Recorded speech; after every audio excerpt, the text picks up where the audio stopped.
हमने पिछली कड़ी में समुद्र जो महासागर हैं उनकी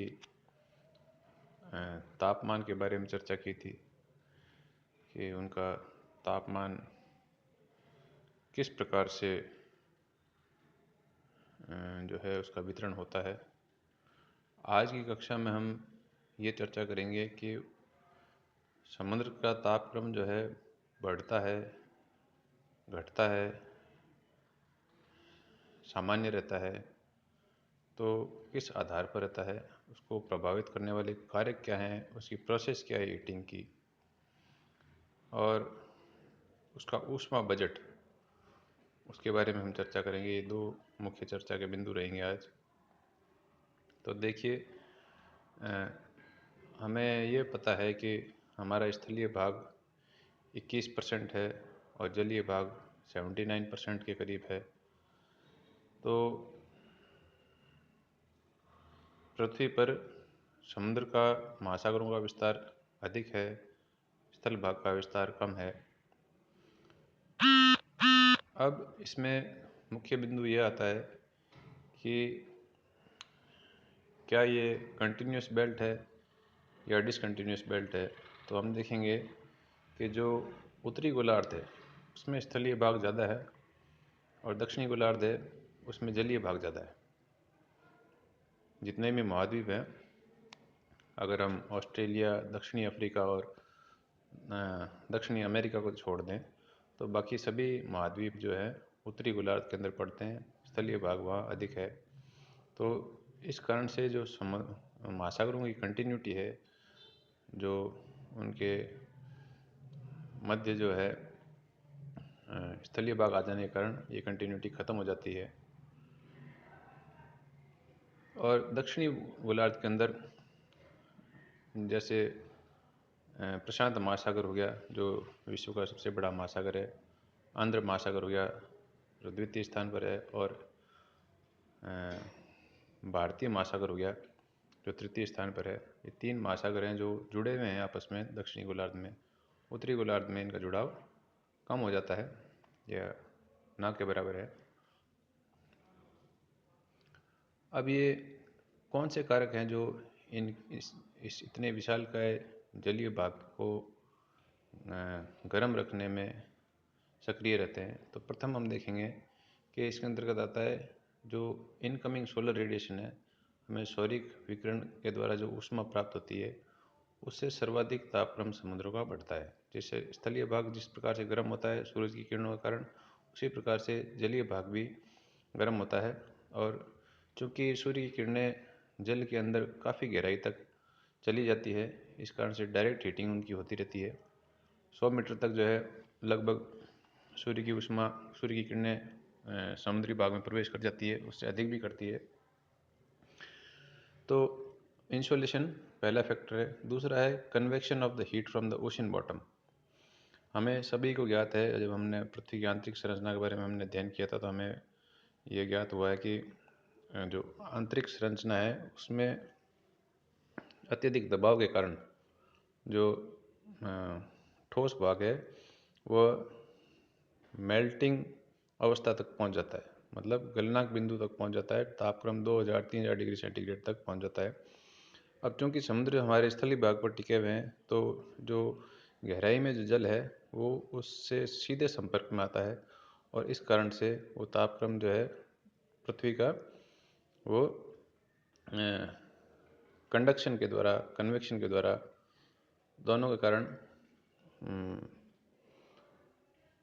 जलीय भाग में चला जाता है। इस कारण से हमारा समुद्री के जो गहराई के अंतरतम जो का जो भाग है वो इस प्रकार से गर्म बना रहता है।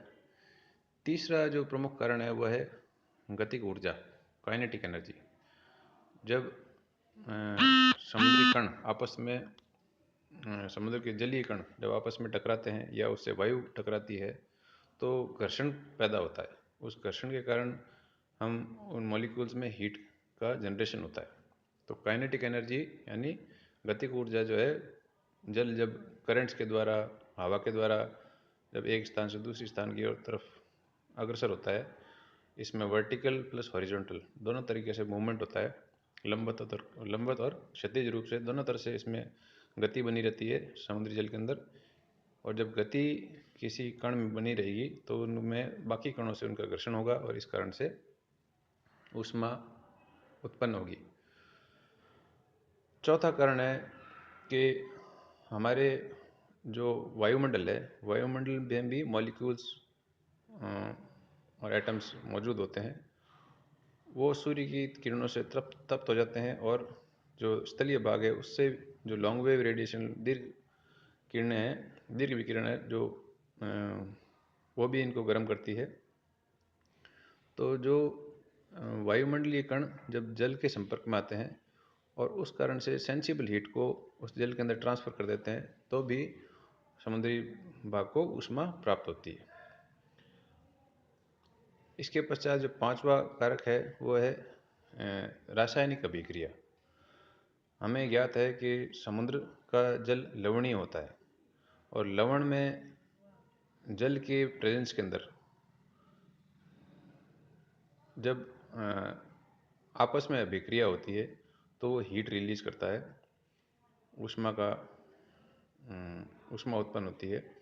तो वो ऊष्मा जल के द्वारा अवशोषित कर ली जाती है और इस कारण से हीट उसके अंदर बनी रहती है। हालांकि ये बहुत कम मात्रा में है लेकिन ये मौजूद है। इस तरह की प्रक्रिया से कारण इस तरह की प्रक्रिया के कारण जलीय भाग में ऊष्मा उत्पन्न होती है।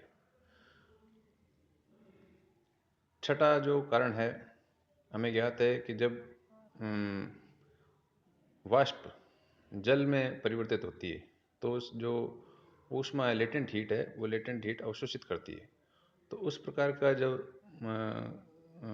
जल है जब समुद्री भाग में गिरेगा तो उसके अंदर ऊष्मा, गुप्त ऊष्मा अवशोषित कर ली जाती है और वाष्प जब जल में परिवर्तित होती है तो उसके अंदर कुछ ऊष्मा रहेगी जो समुद्री भाग में गिरने पर उसी ऊष्मा को और बढ़ाएगा।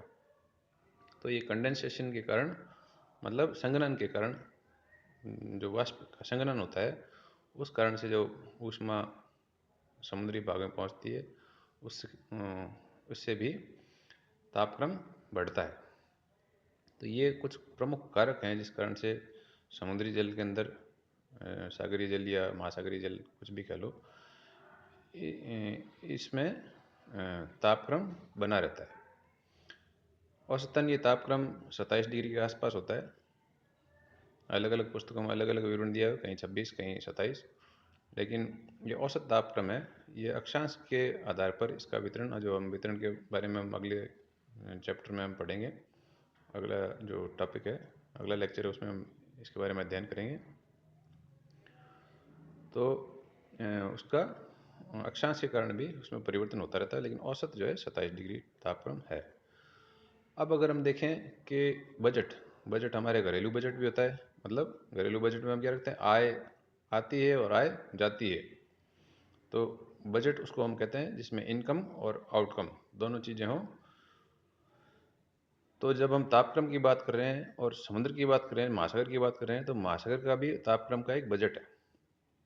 वो बजट कैसा है कि ऊष्मा महासागर में कैसे आई और कैसे उसमें से विलीन हुई, तो ये उसमें से निकली, मतलब उसका ट्रांसफ़र ऑफ हीट जो है इनटू एंड आउट, दोनों तरीके से हम इसका अध्ययन करेंगे।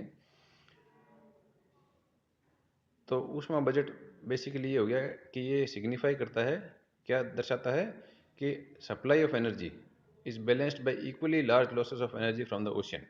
मतलब जो ऊर्जा उसको सप्लाई हुई है उसका लॉस कैसे हुआ, कितना आया और कितना गया, इसको हम बजट के रूप में देखेंगे। तो इसको मैंने इक्वेशन के द्वारा दर्शाया है। एक जो इक्वेशन है वो क्या कहती है, Q S minus Q B minus Q H minus Q E minus Q U minus Q Y is equals to 0। मतलब कि जो सप्लाई हुई है, एब्जॉर्प्शन हुआ है रेडिएशन का सन के द्वारा, स्काई के द्वारा, जैसे भी उसके अंदर ऊष्मा बनी है, उसमें से ऊष्मा वापस कैसे निकल रही है उसका ये बैलेंस दिया हुआ है। तो क्यू एस तो गई अवशोषण, ऊष्मा का अवशोषण, जिसके कारण से महासागरीय जल का तापक्रम बढ़ा। उसमें से कैसे निकली, माइनस क्यू बी का मतलब जो रेडिएशन समुद्र के द्वारा सीधा विकिरण से उसने पहले वायुमंडल में दे दिया और वायुमंडल से वो बाहर निकल गया, तो ये बैक रेडिएशन होती है। अब दूसरा में ज्ञात है कि जब सूर्य का ताप उसके ऊपर पड़ रहा है तो समुद्री जल का जो है वाष्पीकरण होगा, और वाष्पीकरण से हीट का क्षय होता है जलीय भाग में से, मतलब उसमें से हीट भी साथ में अवशोषित होकर उसके साथ निकल जाती है। क्योंकि हमें ज्ञात है कि जल को वाष्प में बदलने के लिए ऊर्जा चाहिए होती है। हम गैस पर भी अगर बर्तन को चढ़ाएंगे तो उसको उबलेगा और उसमें से वाष्प निकलेगी, तो इससे क्या हो रहा है कि जो जलीय वाष्प अपने साथ में ऊष्मा को भी उड़ा के ले जा रहा है। तो जो इवापोरेशन है और लेटेंट हीट है, जो संघनन के द्वारा वाष्पीकरण के द्वारा जो उत्सर्जित होती है जलीय भाग के द्वारा, उसको हम ऊष्मा का transfer from the ocean towards the atmosphere ये कहेंगे। QH है convection of sensible heat to the atmosphere.